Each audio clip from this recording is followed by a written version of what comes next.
Hey guys, in this video I will show you how to split screen in Windows 11. Alright, so let's begin with the video.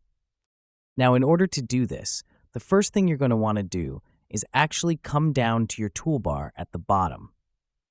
Click onto the Windows icon and you want to go ahead and open up your settings.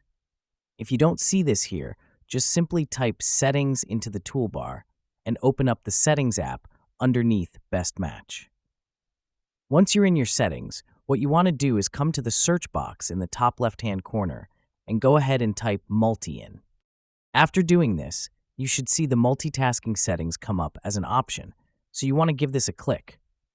And from here, you want to make sure at the top that the Snap Windows feature is turned on. So if it's turned off, go ahead and click this button to turn it on. Then what you can do is go ahead and close down your settings. Once you've done that, what you can do is open up the window that you want split screen. So for example, say we wanted to split screen Word. What we do is open up Word. And if you come up to the top right-hand corner and hover over this icon, as you can see, we've got some different formats on how we can use the split screen feature.